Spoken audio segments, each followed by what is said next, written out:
Hello again, folks, in 113. Today we're going to be covering section 11.4. Okay.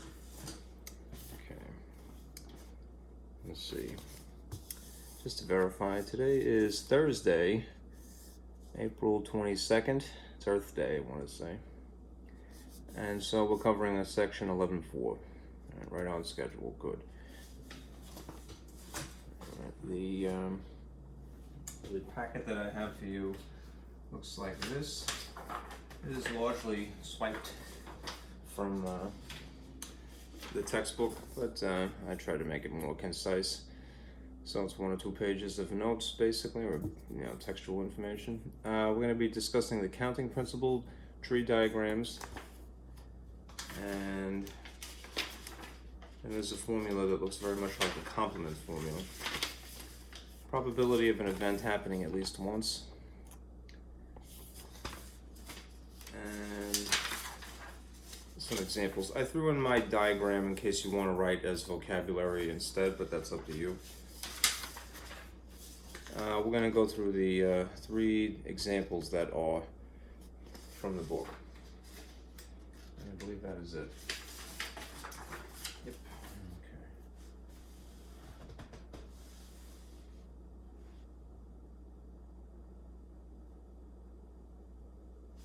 Okay.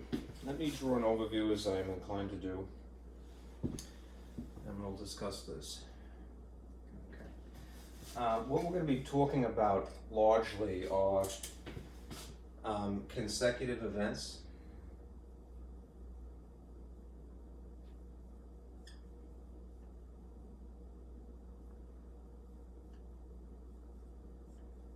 and basically tools for dealing with those. So tools for consecutive events. There are basically 2. There is a formula that we'd use.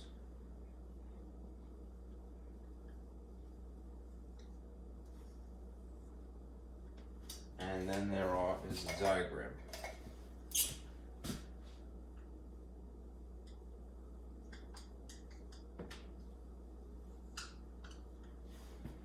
Okay. The formula is known as the counting principle.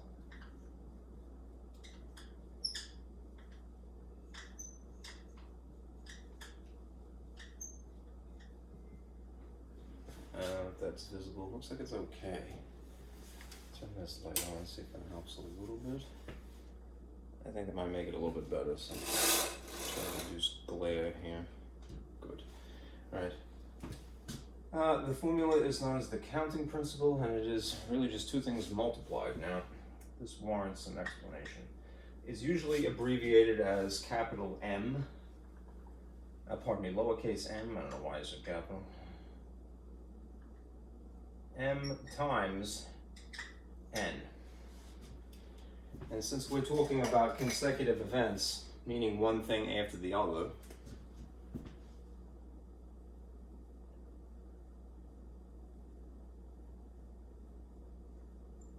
you can think of this as being M is the first event, and N refers to the second event. Now, really what it is the number, it's the cardinal number, so I hate to use a little lowercase n, but you do remember the formula for cardinal number. That is the number of numbers. So the number in the set of, I'll just abbreviate M, if you will, the number of elements, in this case, total possible outcomes for the first event, which we're going to call M, right?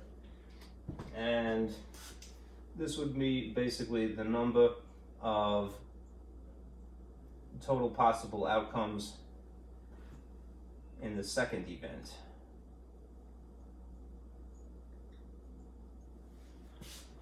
Okay. And together they make a product. We're going to do some examples.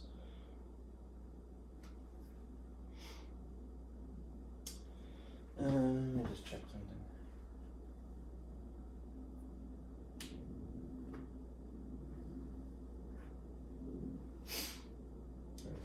Now, as for tree diagrams, that's there's always a tree diagram in math. I don't know if you've noticed, right? Always seems to be, but they're different depending upon the usage. So in this case, we're talking about tree diagrams of consecutive events. So this is a visual aid that basically looks like this. So it's better to illustrate it rather than just simply describe it. You start with something and you split it up into possible experiments, and then from there you describe or list vertically the outcomes of that event, like so.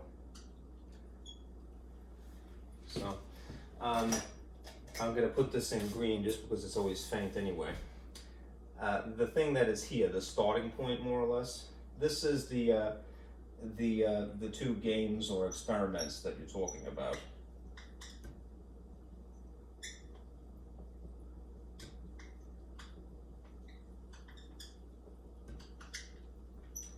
And this would be the first one, so you might say M. And this would be the second one, so you might call this N. And then these are the individual outcomes.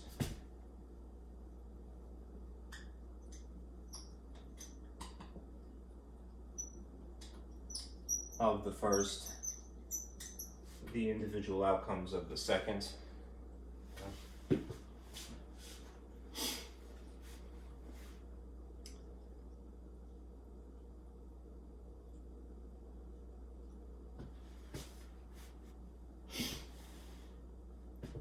Or, you know what, I'm saying this backwards, you know, pardon me.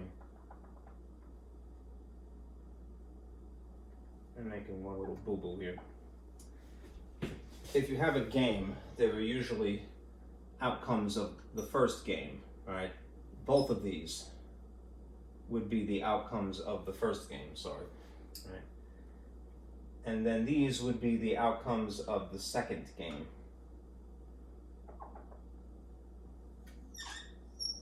Clearly have not had enough coffee yet. Anyhow, as a result of that, there'll be some combination of this, and then this and this again, and this and this. It's going to blow the cool when I'm working. All right. So 1, 2, 3. 1, 2, 3. I just contrived the problem here inadvertently. But the stuff at the end over here, and it's the only reason I'm kind of taking this to the nth degree here. The stuff at the end is what is referred to as the sample set, collectively. And the sample set is just, you know, the set. But the set of this product, whatever the first thing is, whatever the second thing is, right? Just make that one distinction that I fudged initially, right? Both of these first two things here, all right, are from the first game or experiment, right? And then they branch out into the outcomes of, say, the second experiment, right? And then there are, I hate to use this word, but I'm going to anyway, combos that you see at the end. The reason I don't want to say that is because it's technically something else called a permutation, but that's another story.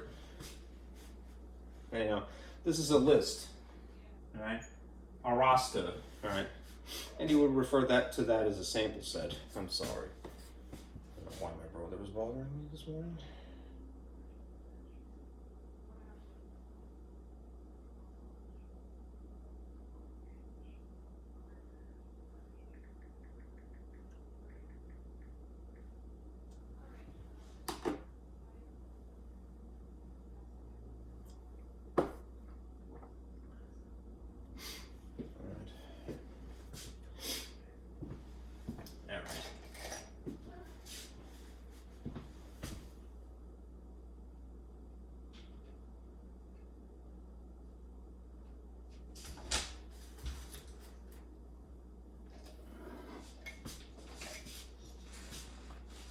What?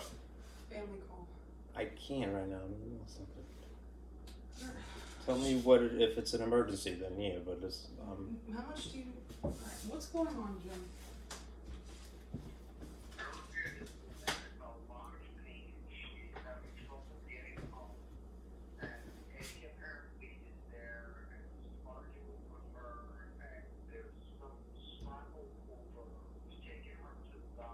I was taking her to the doctor. Today?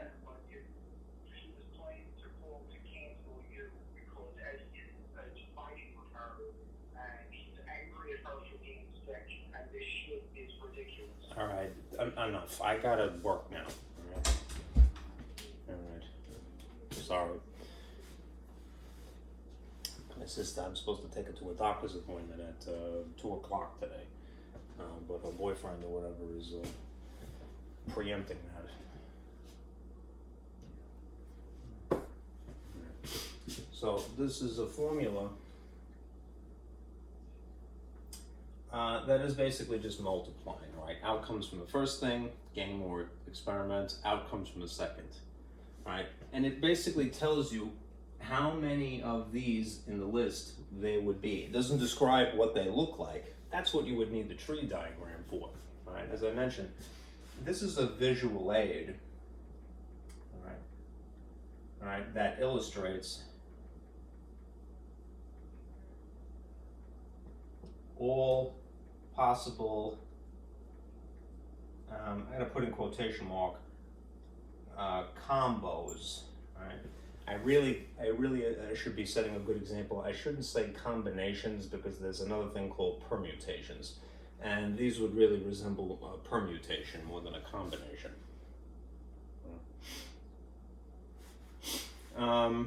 Anyhow, this would just simply tell you the number of the total number in the combined sample space.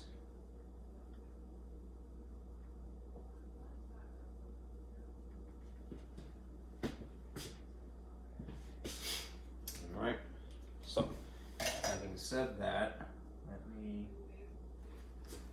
give you some examples here.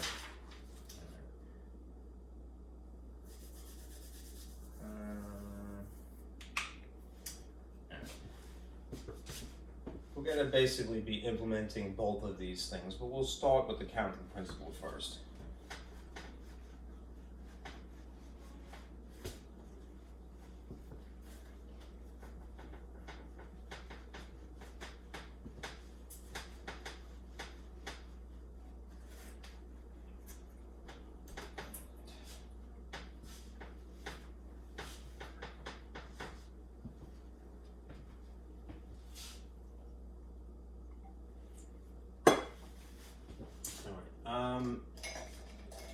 Here's the first example.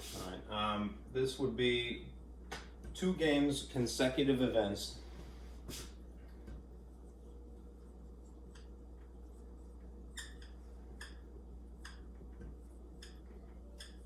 And how they would play out. 2 consecutive events. Coin flip.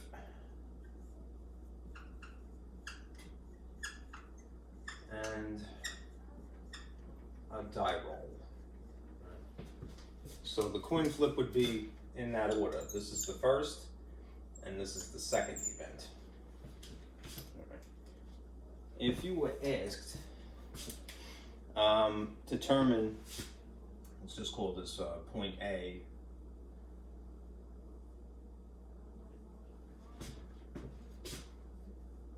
total number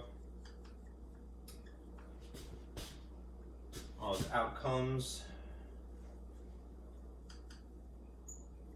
in the combined sample space. Again, I'm going to put that in quotation marks because I think you know what I mean when I say those 2 things meshed together.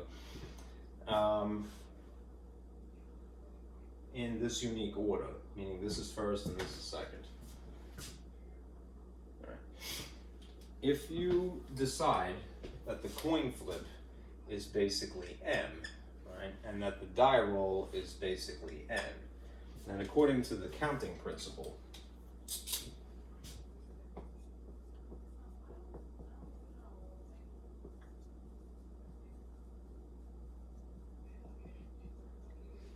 it's M times N, right? Describe the outcomes of a coin flip, right? Pretty straightforward, right? Right, here's a coin that I contrived out of a piece of garbage, basically. Right, it's either heads or it's tails, right? So if I were to write that, this sample space or this set is heads or tails.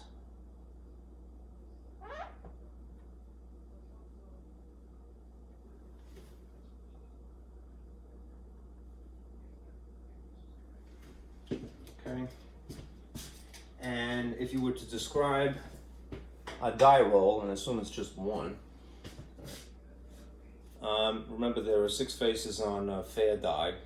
All right. That I mean, not to say that if you had more faces, like a dodecahedron or something, like a Dungeons and Dragons die is also fair, but it's just 6 sides. So if we would have them labeled as such with dots, it might look something like that. To describe them, as simply as we can,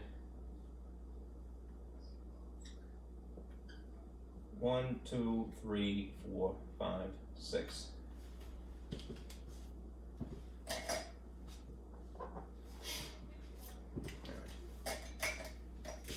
What is the total number of outcomes in this sample on this set? 2, right? And what are the total outcomes in this set? 6, right? So if the counting principle is true, and it is, right, for consecutive events, all right, it would be the total number combined, the combined sample space to complete this thought,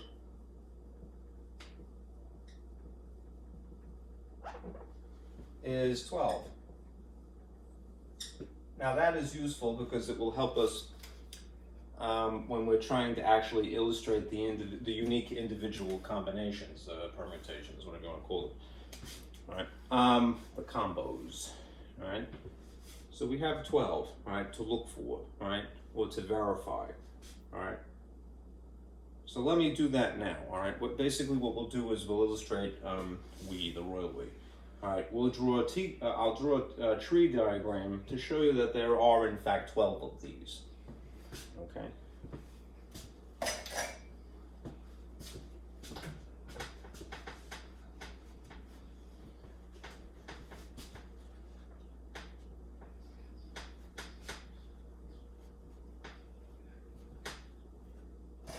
All right. So I'll try to stick with the same thing. This entire project, all right, of 2 consecutive events, all right, I'm just going to label. And oftentimes when they draw a tree diagram, the origin they don't bother to label, but I think it might be more useful if I do. All right, the point of origin. So I'm going to do that now. This is a coin flip and die roll.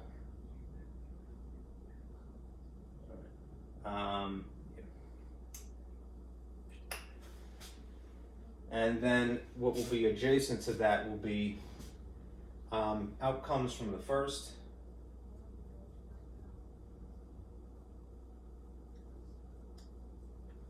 and then adjacent to that would be outcomes from the second,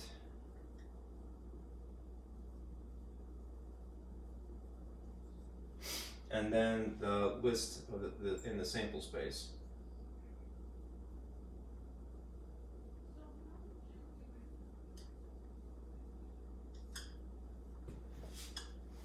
Okay. If I were a little bit better, I would do this on loose leaf paper. Right? It can get a little messy, so I mean, not having the horizontal lines isn't really that bad an issue. But if I were a better guy, I probably would sort of partition myself. All right, I'm a bad seed. All right, so here are the outcomes from the first, which is a coin flip.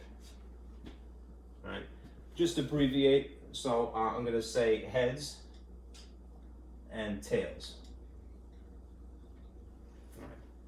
And then, given each of these conditions, all right, I'm now going to list, and I have to do it more than once because it's the second thing, the outcomes of a die roll.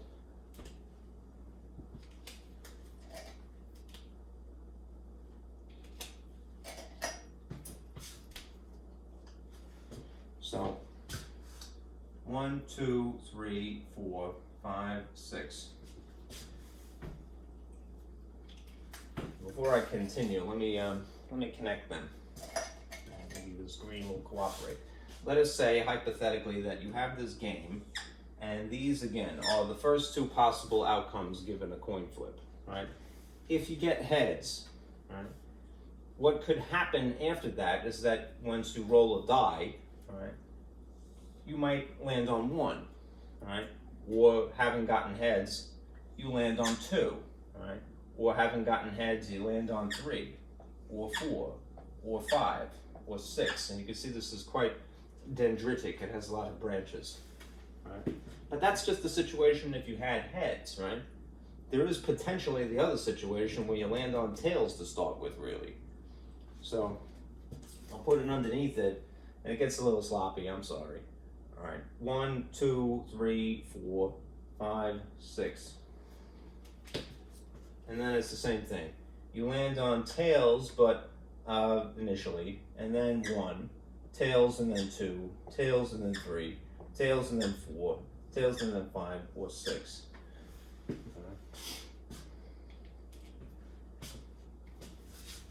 What you will do is basically combine these two things here and list them, all right, in sequence, right? It's intuitive that you write H first, and then these numbers, and then T first, and these numbers, okay? And that implies which of these was the first of these activities. It's the second. So, I'll put it here. H combined with 1 would naturally be H1. H combined with 2 would be H2. H with 3, 4, 5, and 6. And then T with 1, T with 2, T with 3, and so forth. T1, T2, T3, 4, 5, and 6. All right. Now, what is the benefit of this? Again, a visual aid, because even if you hadn't used the counting principle, you can arrive at what the total ought to be this way. It's a little bit more tedious, right? But it also illustrates what the actual combined, I really should say permutations, end results would be in this list in the sample space, right? The sample space being the set of these two activities together, right? 1, 2, 3, 4, 5, 6, 7, 8, 9, 10, 11, 12. Notice that there are 12 of these. 12 total. I'm saying combos in quotation marks because, again, in math there are two opposing, I'm not going to say exactly opposing, related ideas that are not exactly the same thing. Combinations and permutations. A combination lock would really be more accurately called a permutation lock because it has to do with the order. Okay, the arrangement. Right. And this is important because this is a particular order, right? Heads comes first, heads comes first, heads comes first, then the number, then the number, then the number, then the number. In this case, tails first, tails first, tails first, and so forth. Okay.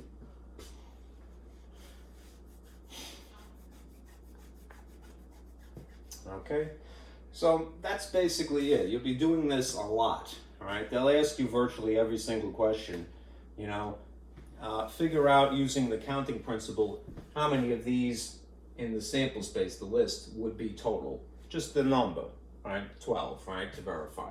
Right, just as we got from 2 times 6, right? And then they'll ask you to draw a tree diagram to actually establish what each individual one of these combos would look like. Okay?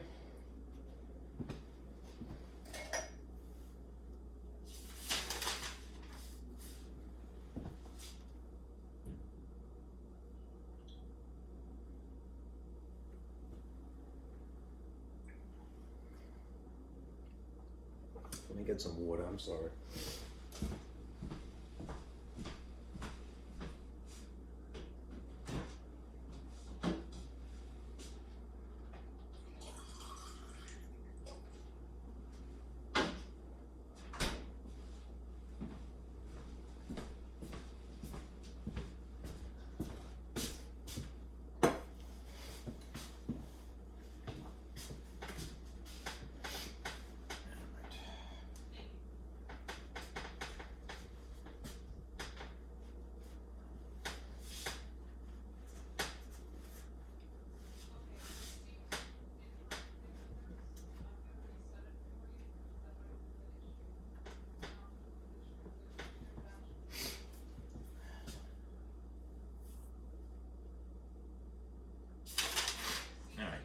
Now, as for the examples from this,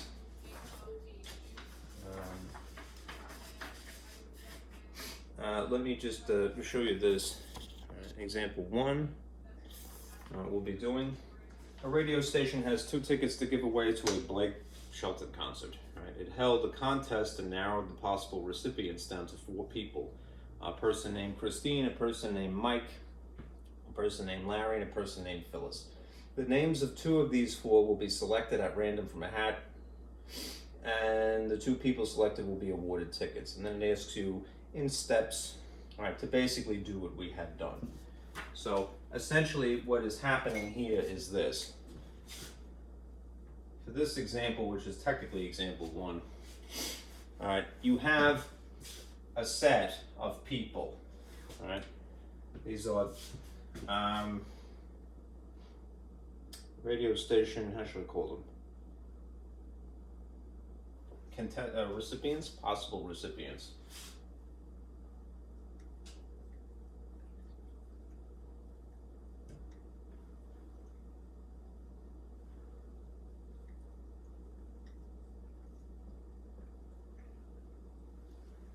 All right, so you have a person named Christine,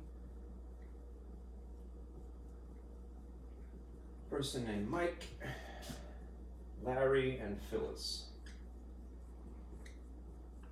I like that name, Phyllis. It doesn't get used enough anymore. Some would regard it as old-fashioned, but my grandmother's generation, a lot of them were named Phyllis. Anyhow, whenever they describe one of these, a word problem to you, not just this one, but consecutive events type of problems, try to establish a set to begin with. All right. Sometimes they don't tell you, much, but you can, if you can contrive a set, it would make your life a lot easier, and we'll abbreviate as well. So for Christine, logically, this will be C, M, L, and P for Phyllis. Okay. Basically, what is happening here, according to the description, is that 2 of these will be awarded tickets to a concert. Right? Have in mind who it's for.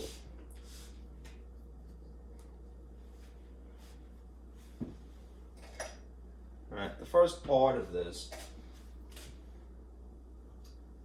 and now I think I will do this just for the sake of keeping it a bit better organized. The first part of this, part A, is to use the counting principle.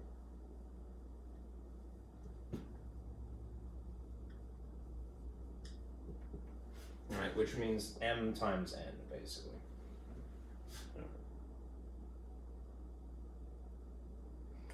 Now you might say, well, what's the second event? I only see a one list of possible outcomes here. All right. The way that it works is that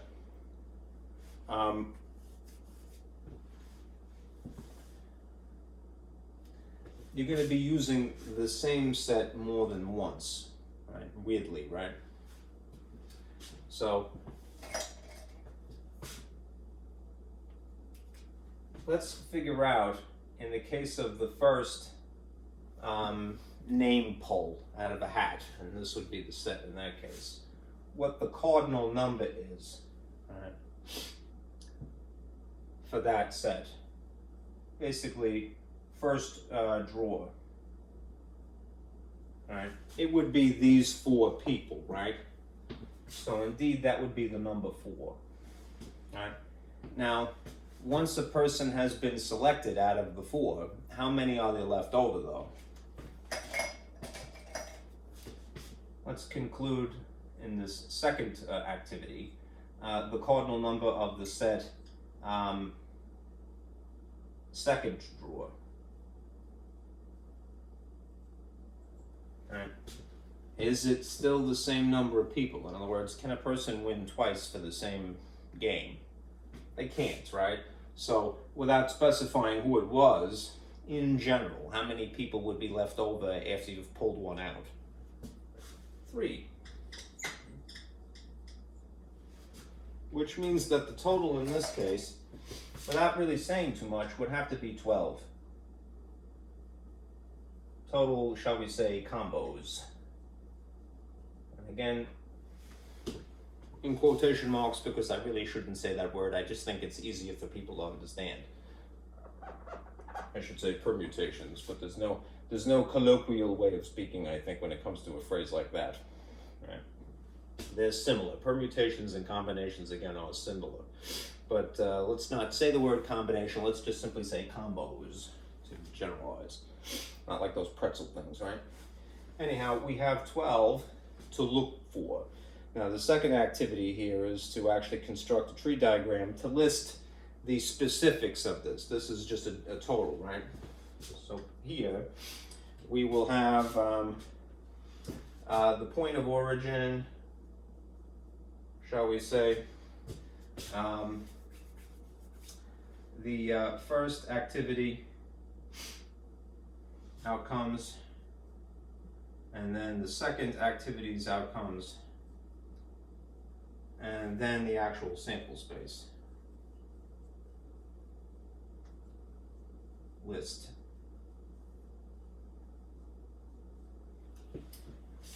Okay, so it's weird, sometimes it's a little bit easier to start with this column rather than this one, right? You could label it somehow if you want, but maybe it's just more trouble than it's worth. Vertically, I'm going to put these initials. So you're going to see C, M, L, and P. Right? And then sort of think about it backwards, unfortunately.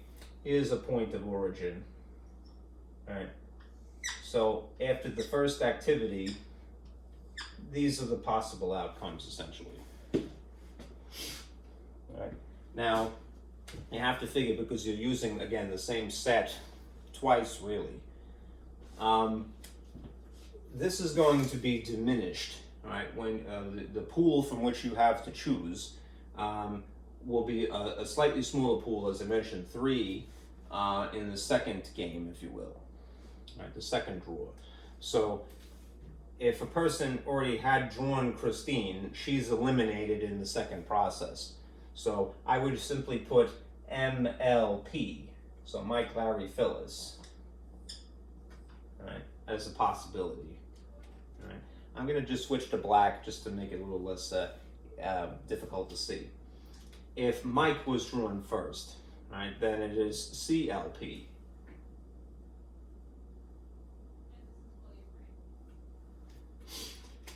If Larry was drawn first,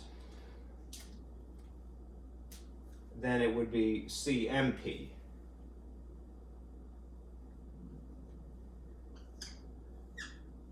Sounds like Stooges, right? And then if Phyllis was drawn first, then it would be CML.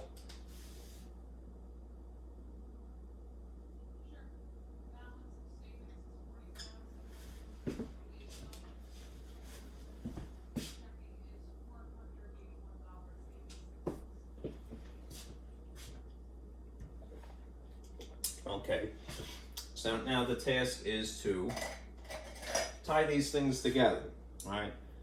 Make an amalgam here. So you start out, you draw Christine as a ticket winner, and then Mike. So naturally your first sample point is CN, right? And then Christine and Larry. And then Christine and Phyllis. And then Mike and then Christine.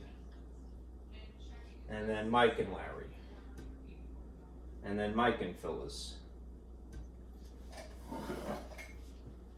And it's going to get a little bit messy. Is it visible is the real question. Larry and Christine. Larry and Mike. Larry and Phyllis. And then really short on space here, but Phyllis and Christine. Phyllis and Mike, and then Phyllis and Larry. All right. So to count all of these, just to verify that the counting principle was applied correctly, 1, 2, 3, 4, 5, 6, 7, 8, 9, 10, 11, 12. There are 12 total. And these are the specific arrangements, all right? Again, it would be technical to call them permutations. But combos is probably a more easier way to think about them, right? It's a more vernacular way of referring to them, right? Why is it important to really, belabor this combination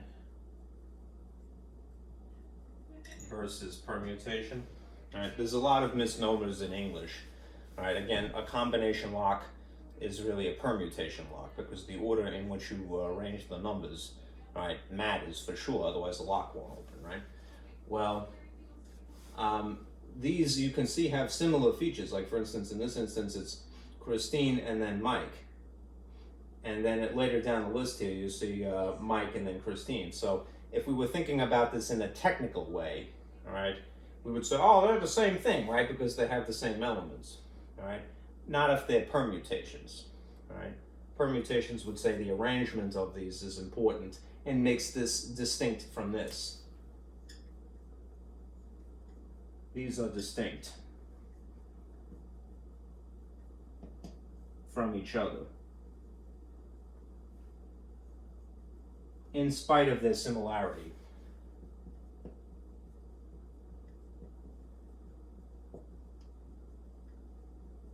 Okay, so I'm just going to refer to them in a very colloquial, vernacular, regular speaking way, combos. Right? This is not even broached in the subject in your textbook because, you're not responsible for that, but sometimes it's hard. I'm always in a situation I feel where I have to dance around and I get myself in trouble too. Let me close this door.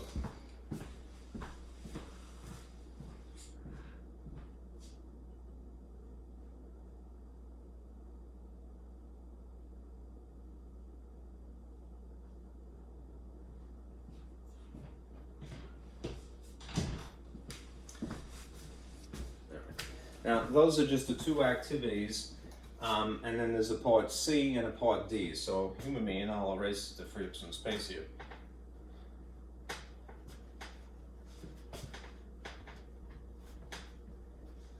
Blue is tenacious today.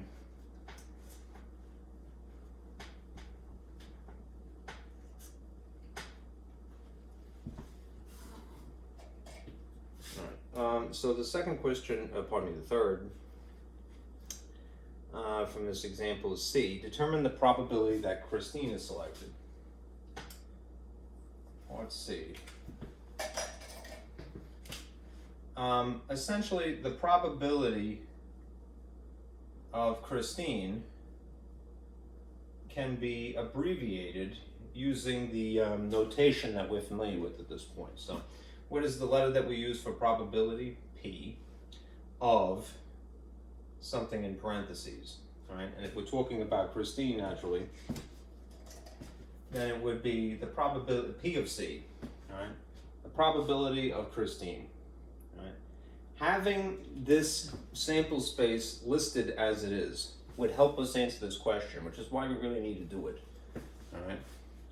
Remember, the formula for probability is the number of events favorable to Christine, the cardinal number, all right, of events favorable to Christine,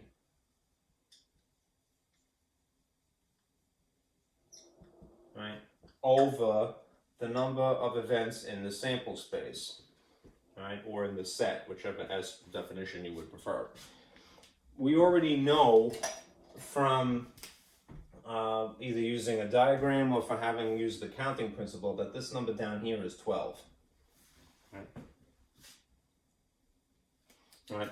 But we would have to analyze the individual outcomes here, the sample points they call them individually. The sample set is the whole kit and caboodle. And look for where there's a C, right, essentially. I'll circle them, right? Maybe in red to make it a little bit more distinct. This is something that incorporates Christine. So is this, so is this. This has a C, I mean, granted it's second, but they're not asking that. All right, and as does this, and as does this. Everything else is completely void of Christine entirely. All right, as long as she's accounted for first or second, that is at all, we're gonna count her. So 1, 2, 3, 4, 5, 6. Which means that there would be a 6 up here over a 12 down here. If we simplified, what is that? A half, or you might say 50%. The probability is 50%.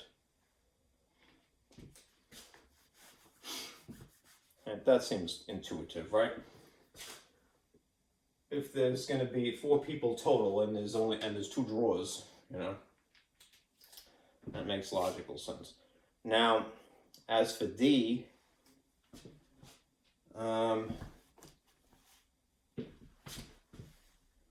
D is the probability that Christine is selected and then Mike. So to agree, rather than spell it out, is probability of Christine and then Mike. Let me abbreviate like this.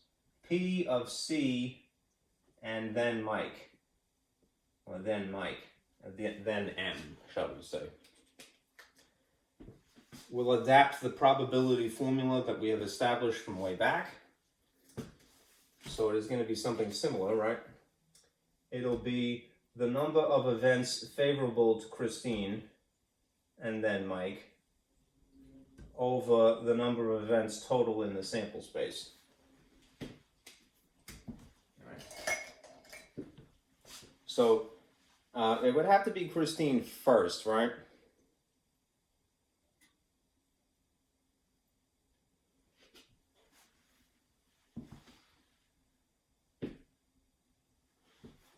So if you again go back to this list in the sample space, if we conform ourselves to this condition, that it has to be Christine first, essentially, because it says, and then Mike. How many instances of Christine and then Mike are there? All right, total. All right, there are 2 that involve the 2 of them, right, that are distinct situations. This is Christine and Mike, this is Mike and Christine. But how many are in the arrangement that are specified here? Christine first. Just that 1. So the number here is 1 out of 12 in this case. D is 1/12. Okay. Which is what as a percentage? Just curious. Something like just about 8%. Okay.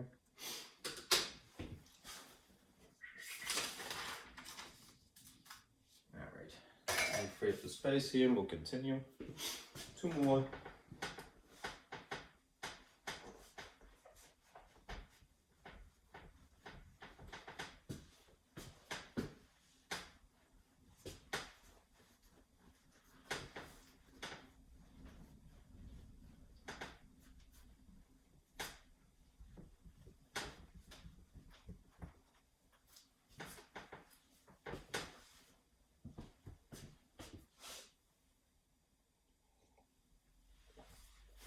And I'll try to accelerate just a wee bit. Okay, this is interesting. This is an example involving lunch specials. Example 2. All right. At Finley's restaurant, each lunch special consists of a sandwich, a salad, and a beverage. All right, it's kind of like when you go to Panera, right? You know, you have the you pick 2 combination, right? But in this case, it's pick 3, right? The sandwich choices are roast beef, ham, turkey. Salad choices are macaroni and potato, which that would not be my first thought as far as salads are concerned. And beverage choices are coffee or soda, which is gross with any of those things. All right, I wouldn't have that. So look at what we have as far as the individual sets are concerned. This is example 2. We have roast beef,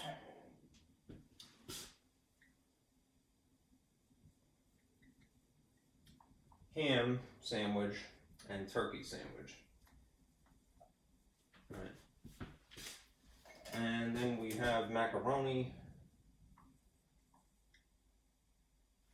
I spelled macaroni. 2 A's.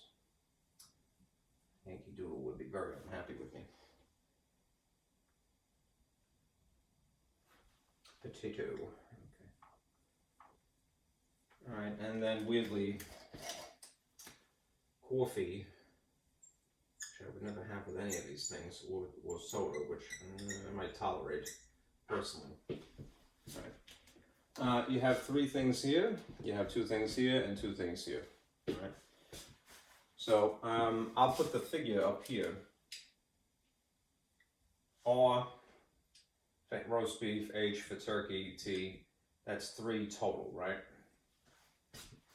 For macaroni and potato, that's M and P, thankfully they're distinct initials, and that would be 2 distinct outcomes. And then coffee and soda would be logically C and S, which is another 2 things. If we apply, to answer the question of part A, using the counting principle, determine the number of different lunch specials offered by this restaurant. If we, A, apply the counting principle of these consecutive events, that would normally be just 2 things, right? It would be M times N. But we have a 3rd thing, and all we'd have to do in theory is just attach a second, a 3rd letter here. So if I'm going alphabetically, M, N, O, and then it would be P, and then Q, R, S, whatever. It really is just multiplying 3 times 2 times 2, right? Which is kind of interesting because now this is a 3rd illustration of this point, and it's the same counting principle. Right, 12 total, right? Once again, no sin in that. That's what it is, but that keeps happening. Anyhow, that's part A. Part B would be again drawing a tree diagram.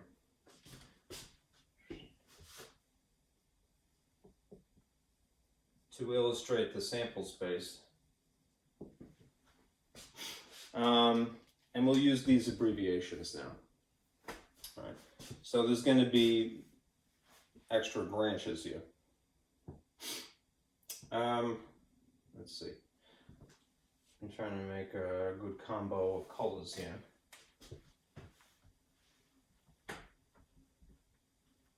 I need the space, so I'm going to erase a little bit. We know that this is going to be 12 total, and that should be sufficient. Okay, they answered A. Now, as to this, we have the origin of this. This is a point. The first event, outcomes, and then the second event, outcomes, and then the third event in this case, outcomes, and then the actual sample space.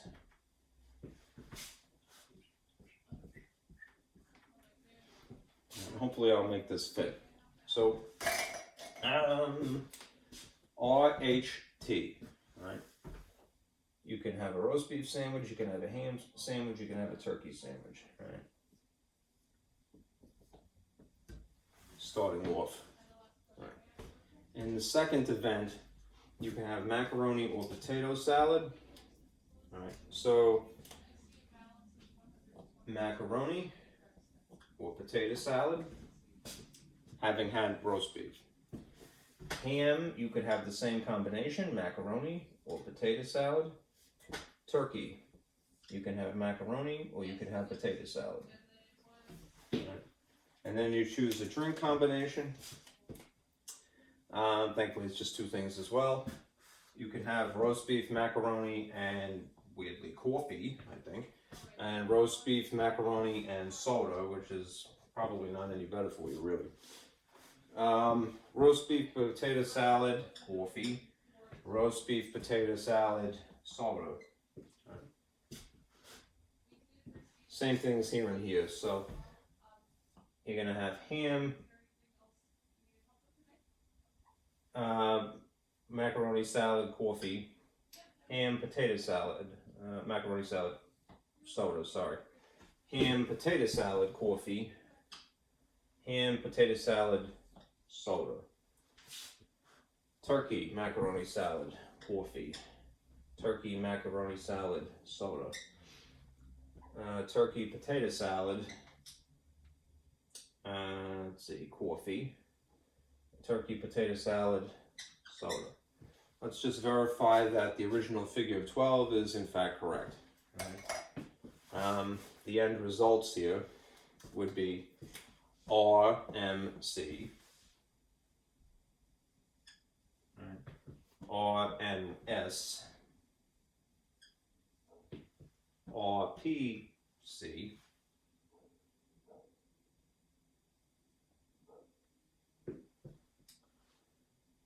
RPS, HMC,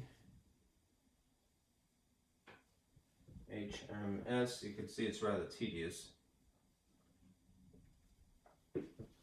HPC,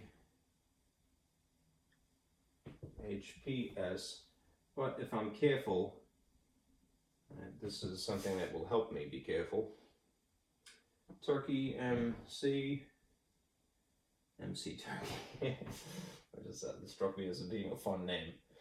All right, TMS, TPC, and TPS. Okay. Let's count these and see if they are in fact the number that there was expected here. All right. 1, 2, 3, 4, 5, 6, 7, 8, 9, 10, 11, 12. Correct. All right. All this collectively is the sample space. All right. Okay. Now to answer the subsequent questions, I'm going to free up some space here.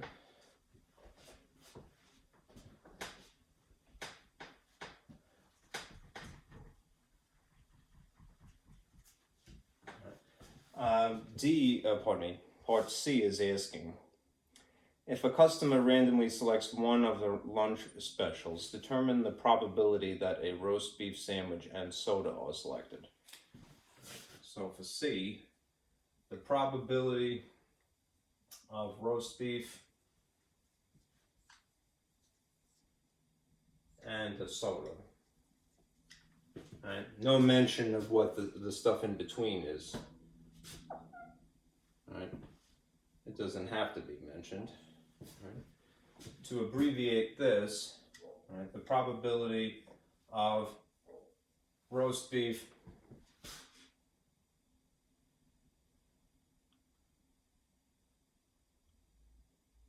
and soda.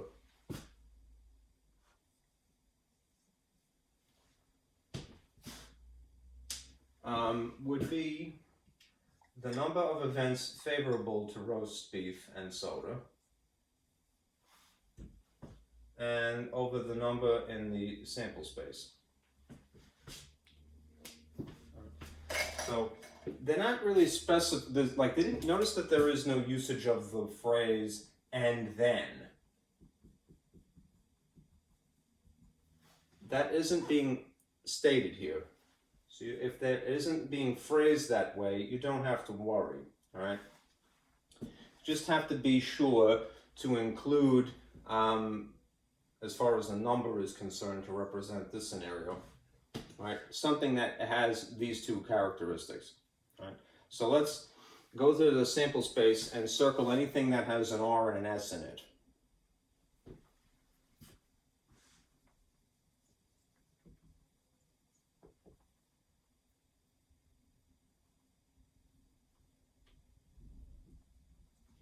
It has to have both of them. Well, let's see what we got. All right, this is an R and an S here. And this is an R and an S here. All right, just to check anything else. It's impossible because these are all ham and these are all turkey. But these two things here, roast beef, macaroni salad, soda, roast beef, potato salad, soda. All right, so just two. And how many things are in the sample space? 12. All right, so if we were to simplify, it would be 1/6, right, overall. You can see the benefit, all right, of having done the tree diagram, even if it is tedious, right?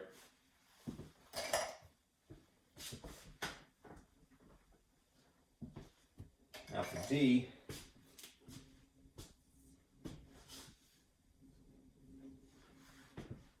if a customer randomly selects one of the lunch specials, determine the probability that neither macaroni salad nor coffee is selected. The probability of neither macaroni salad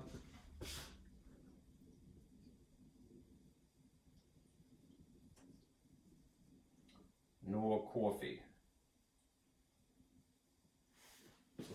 So just to kind of abbreviate that, the probability of not M nor C, or you might say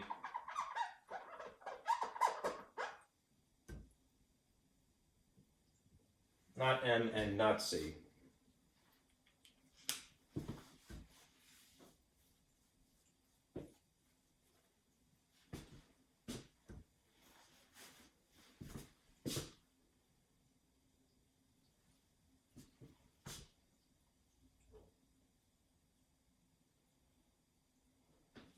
The word in English, the word and or, especially when we get to the subsequent chapters, will be very important to pay attention to. It's not really as important in this, but I want to make sure that I don't use the wrong word. So I'm going to stick with the original phrasing as much as I dislike it. Neither this nor this. Neither macaroni salad nor coffee. Neither M nor C. Void entirely of either. All right, that is something that does not have an M in it, does not have a C in it. Just to free up a little bit of space here, let me erase this up to here. So what we're going to do is we're going to look for the number of events favorable to neither this nor that. All right, void entirely of either. over the number in the sample space. So let's look at this. If you see something that has an M, we're not counting that. If you see something that has a C, we're not counting that either. So let me just remove these encapsulations here. That has an M and a C in it. I'm not dealing with that. This has an M in it, we don't want it. This has a C in it, we don't want it. This RPS, that's 1. This has an M and a C in it, we don't want that. This is an M. This is a C. This doesn't have either. All right, this has both M and C. This is an M, this is a C. But this is void of both. All right.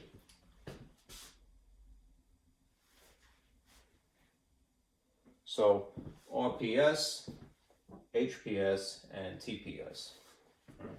That means that the number here is 3 out of 12, which reduced would be 1/4, 25%.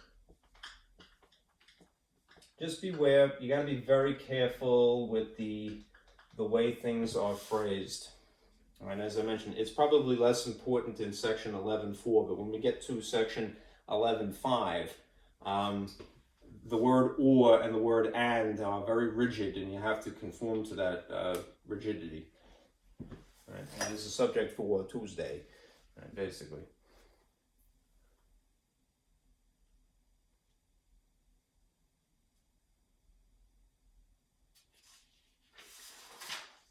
All right, one more, and then I'll just show you some formula. Okay, what time is it?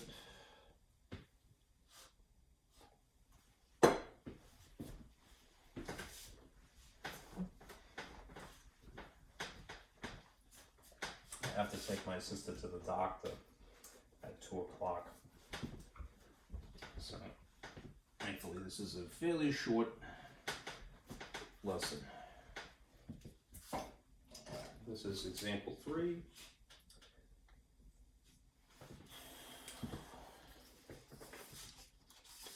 And example 3 looks like this. There's a bag basically of 4 colored balls. All right, a blue, a red, a green, and looks like a yellow or an orange maybe. Okay. Officially it's an orange ball. Okay. So this is an example that they're going to use this phrase, with replacement.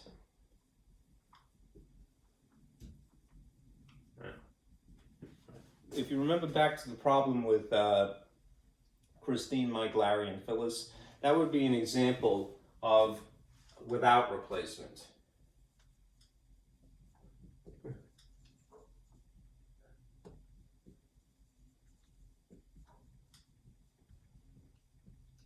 They didn't say that at any point.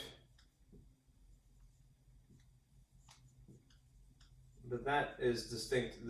This is an interesting distinction here. This problem that you're going to see about the balls in the bag is going to be using this phrase with replacement, right? So if your set is a red ball, a blue ball, a green ball, and an orange ball, which we'll abbreviate as R, B, G, and O, respectively. All right.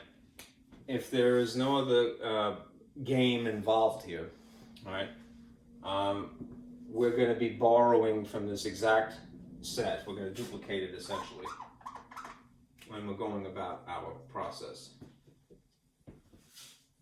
Okay. So in this question, they're asking, the conditions are described as such. 2 balls to be selected consecutive.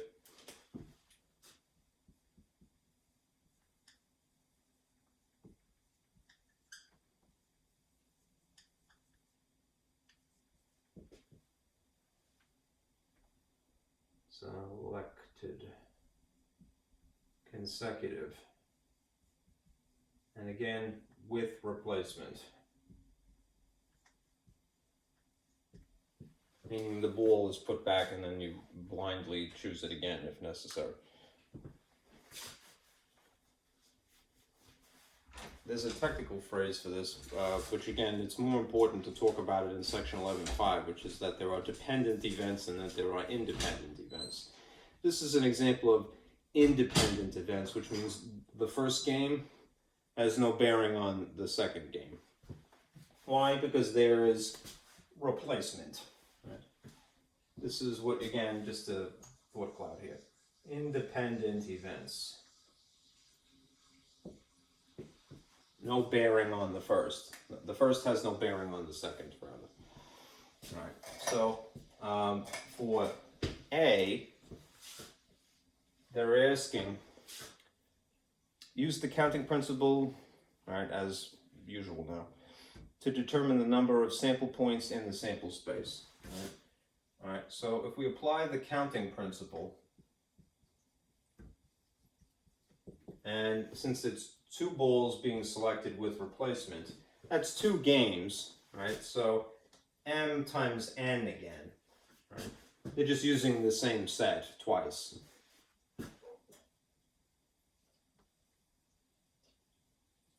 Twice with replacement. So what is the number of possible outcomes in this set? All right, it's 4. What is the number of possible outcomes in this set? Which is the same exact set, it's just happening, this is first and this is second. It's still 4 because of the with replacement. Right? So what's 4 times 4? Right? You would have logically 16 total points. 16 total outcomes.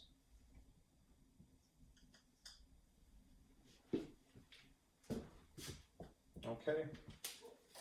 If we then use tree diagrams, right, it's going to take up a lot of space. So what I might have to do is just, because we have 16 now, not just 12, might have to free up a little bit. Humor me a moment.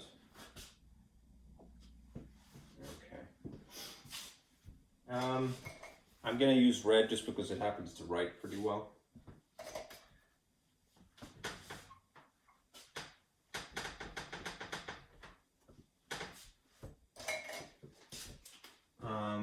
A is 16 total. B is a tree diagram. So we have red, blue, green, and orange. Forgive the fact that these are all red, right? From a common point of origin. If a person chooses red, right, and then puts the ball back in the bag so that they can't see, that's the with replacement, just to overemphasize, then what would happen in the second situation is that potentially they could get red again, or they can get blue, or they can get green, or they can get orange, right? And in this case, same thing. They could choose blue initially, but then they would get red, and then blue again, and then green, and then orange. And then, I'm just alternating to make it a little bit easier to see. Green and then red, green and then blue, green and then green, and then green and then orange. All right. And then orange and then red, orange and then blue, orange and then green, orange and then orange. Right. Now if we tie these things together, amalgamate them, put them in tandem, I'll list that here. All right. Red, red, red, blue, red, green, trying to keep myself neat, red, orange, row, blue, red, blue, blue, blue, green,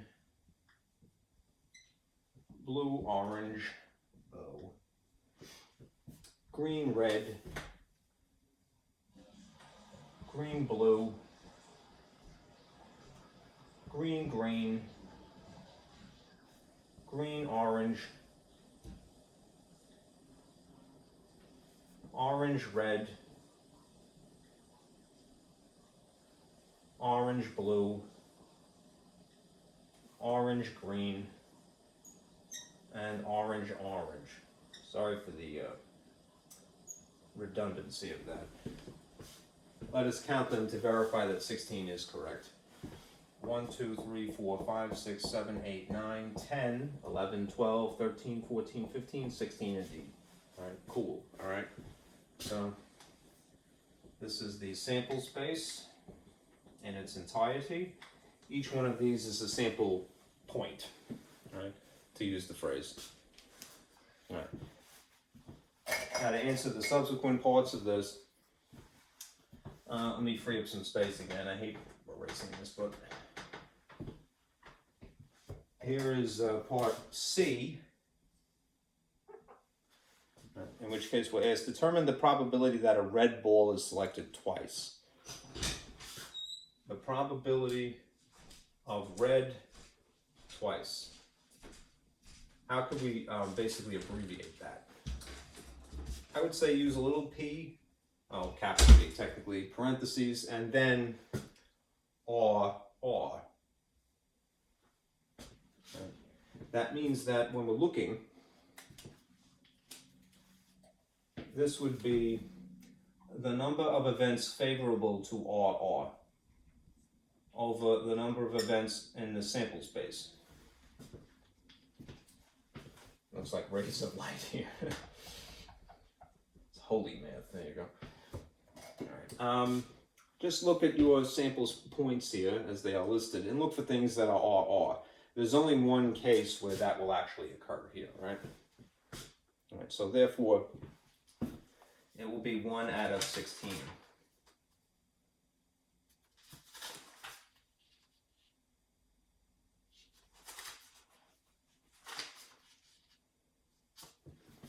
Okay.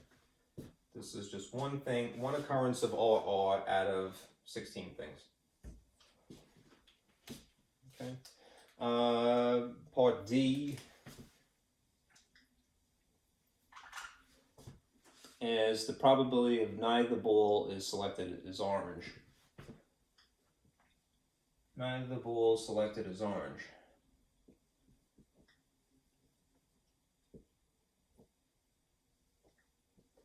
Orange. Just to abbreviate, that might be probability of neither orange.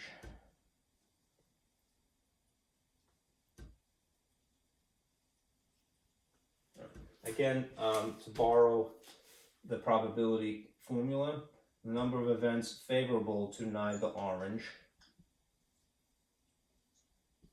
over the, it's getting bad, the number of events in the sample space.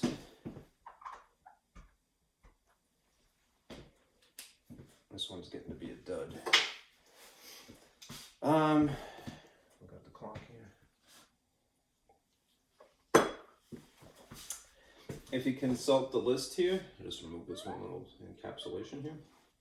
Let's look at everything that is completely, utterly void of O. All right. That's quite a lot, right? No O here. No O here, no O here. That has an O. All right. No O, no O, no O, that has an O. No O, no O, no O, that has an O. And all the rest of them, the slew of them that follow, the 4, all right, O, O, O, and 2 O's, even worse. All right. So how many is this? 1, 2, 3, 4, 5, 6, 7, 8, 9.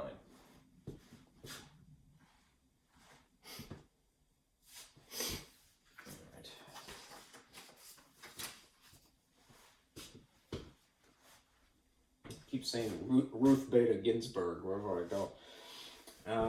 So 9 out of 16 for D. And then the next one, this was I need the space.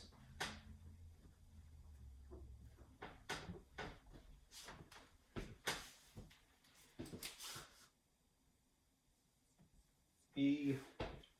Determine the probability that the orange ball is selected at least once. The probability of orange at least once. All right, now there's a couple of things about that. Again, English, be careful, it gets you in trouble, especially as a math teacher. At least is a little counterintuitive. That means once or twice, essentially, in the context of this problem. So you're going to look for where you see an O one time, or where you see it both times. Right. The probability of orange at least once.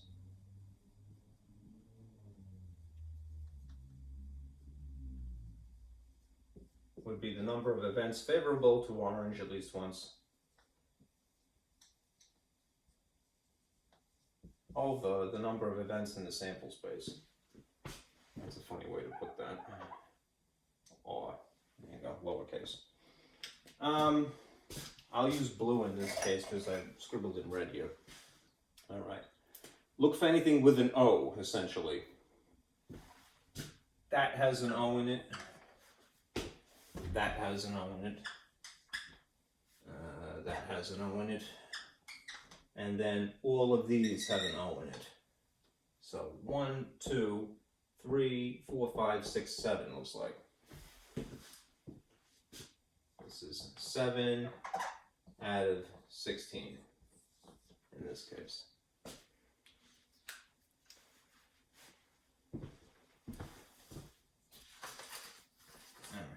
Now that is it as far as the examples are concerned. I did print this other page, and I'm gonna sort of I'm gonna project it just to sort of highlight some points. So if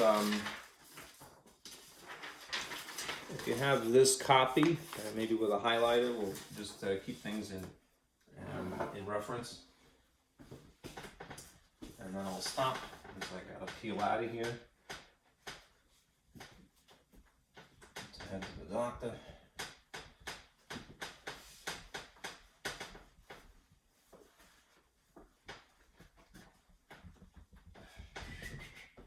Turn this on.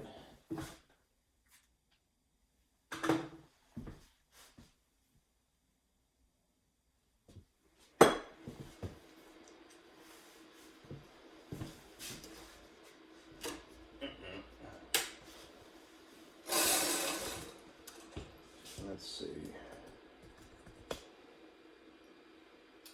That looks pretty good. Okay.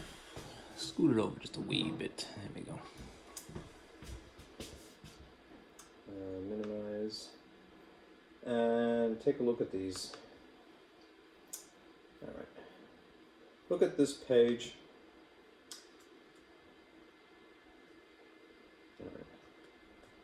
First of all, the formula that you see here, I hope this writes well. That's good. Okay. The probability of an event happening at least once is the probability of the event that, this is the same thing, is equal to 1 whole, that is 100% or 1 out of 1, whatever you like, minus the probability the event does not happen. Which is a fraction. Right? This is a fraction. This bears remarkable similarity to formula for a complement.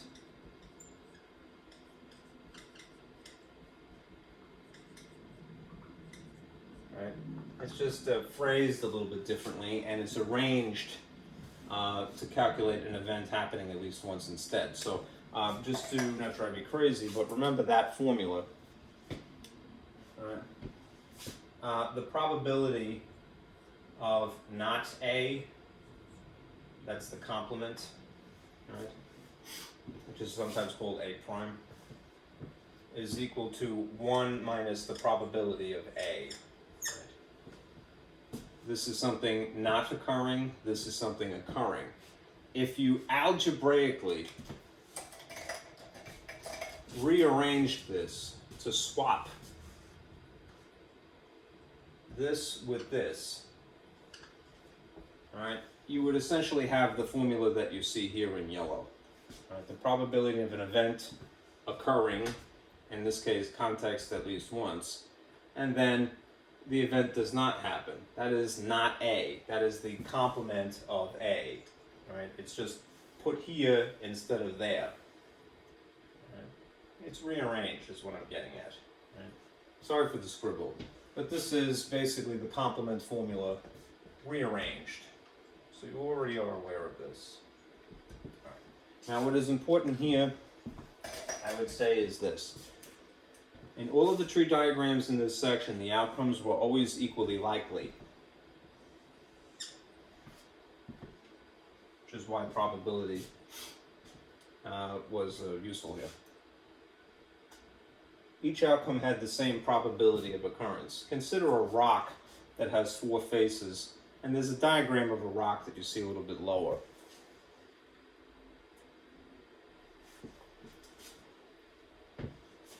The rock has different surface area. I hate this example, but a cube is something that is useful, and probability is useful to apply to something like a cube because it is uniform, all right?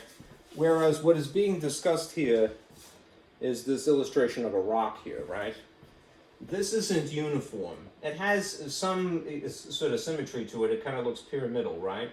But it isn't all the same. If you examine its faces, right, they're not all the same shape potentially, all right? And even if they are, one side might be a little bit larger surface area than the other. So this would be an example of a very bad die. It wouldn't be fair, all right?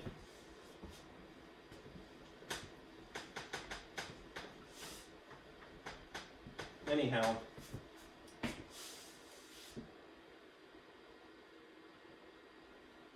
what is important here is this.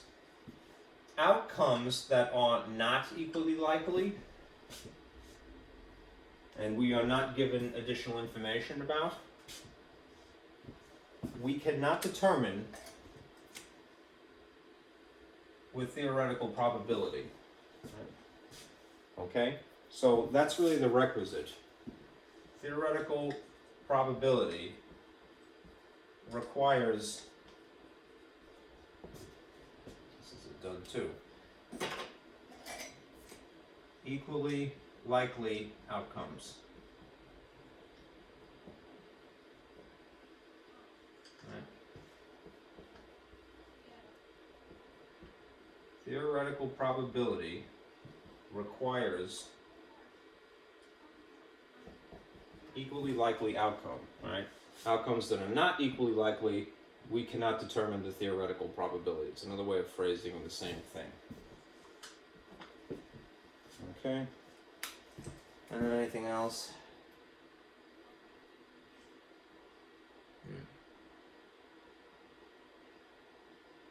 I think that's basically it.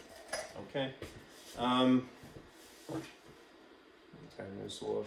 I'll just remind you. For homework, I'm sorry I'm rushing, I have to go to the doctor now. For homework, alright, do section 11.4 in my lab. Okay, and then everything will be fair and square. Okay. Alright, thank you guys for listening. I'll see you again on Tuesday. Alright, be careful out there.